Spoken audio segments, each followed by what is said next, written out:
Susan, ibu kota Persia, Ahasiweros memerintah sebagai raja. Kerajaannya terdiri dari 127 provinsi, mulai dari India sampai ke Sudan. Pada tahun ketiga pemerintahannya, Raja Ahasiweros mengadakan pesta besar untuk semua pembesar dan pegawainya. Para panglima Persia, the media, hadir juga pada saat pesta itu. Begitu juga para gubernur dan para pejabat tinggi provinsi. 6 bulan lamanya, Raja memamerkan kekayaan istananya dan kemegahan serta keagungan kerajaannya. Setelah itu, Raja mengadakan pesta lagi untuk seluruh rakyat di Susan, baik kaya maupun miskin. Pesta itu berlangsung seminggu penuh dan diadakan di Taman Istana Raja. Halaman istana dihias dengan gorden dari kain linen berwarna biru dan putih, diikat dengan tali linen halus dan disangkutkan pada gelang-gelang perak yang terpasang di tiang-tiang pualam. Di bawahnya ditempatkan dipan-dipan emas dan perak di atas lantai yang berhiaskan pualam putih, hablur merah, kulit mutiara yang berkilap, dan batu pirus biru. Raja menyediakan anggur berlimpah-limpah yang dihidangkan dalam piala-piala emas beraneka ragam. Para tamu tidak dibatasi anggurnya atau dipaksa minum. Raja telah memberi perintah pada para pelayan istana supaya setiap tamu dilayani menurut keinginannya masing-masing. Sementara itu, Wasti, permaisuri raja, juga mengadakan pesta untuk para wanita di dalam istana. Pada hari yang ketujuh, Raja minum-minum sampai merasa gembira sekali. Sebab itu, ia memanggil ketujuh pejabat khusus yang menjadi pelayan pribadinya. Mereka adalah Mehuman, Bista, Harbona, Bikta, Abakta, Zetar, dan Karkas. Ia menyuruh mereka membawa ke hadapannya Ratu Wasti dengan mahkota kerajaan di atas kepalanya.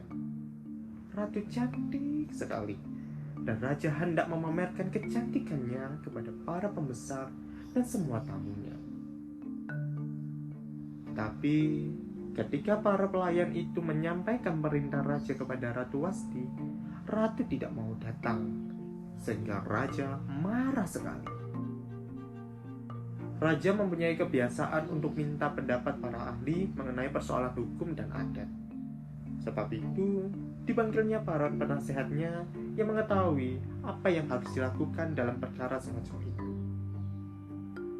Para penasehat yang paling sering dipanggil Raja ialah Arsena, Setar, Atmata, Tarsis, Meres, Marsena, dan Memukan.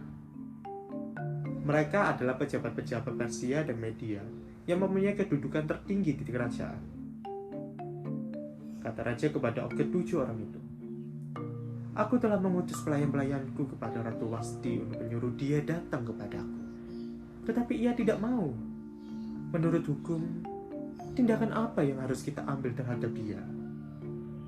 Maka kata Memukan kepada Raja dan para pembesar, "Dengan perbuatan itu bukan Baginda saja yang telah dihina oleh Ratu Wasti, melainkan semua pegawai Baginda, bahkan setiap orang laki-laki di kerajaan ini. Sebab perbuatan ratu itu akan diketahui oleh semua wanita, dan mereka akan meremehkan suaminya masing-masing. Mereka akan berkata bahwa Baginda telah memerintahkan Ratu Wasti untuk menghadap, tetapi sang ratu tidak mau datang. Jadi, bila mana istri-istri para pembesar di Persia dan Media mendengar hal itu, pasti mereka akan segera memberitahukannya kepada suami mereka masing-masing. Akibat ialah, istri akan melawan perintah suaminya dan suami akan memarahi istrinya. Oleh sebab itu, kami mohon supaya Baginda mengambil keputusan bahwa Ratu Wasti tidak boleh lagi menghadap Baginda. Keputusan itu harus dijadikan undang-undang Persia dan Media, supaya tak mungkin dicabut kembali. Setelah itu, berikanlah kedudukan Ratu Wasti kepada wanita lain yang lebih baik dari dia. Bila mana keputusan Baginda itu telah tersebar di seluruh kerajaan yang luas ini, setiap istri akan menghormati suaminya, baik kaya maupun miskin." Usul Memukan itu disetujui oleh Raja dan para pembesar. Maka Raja segera melaksanakannya. Ia mengirim surat perintah kepada semua provinsi kerajaan dalam bahasa dan tulisan provinsi itu masing-masing. Perintah itu berbunyi bahwa di dalam setiap rumah tangga, suamilah yang harus menjadi kepala dan yang patut mengambil segala keputusan.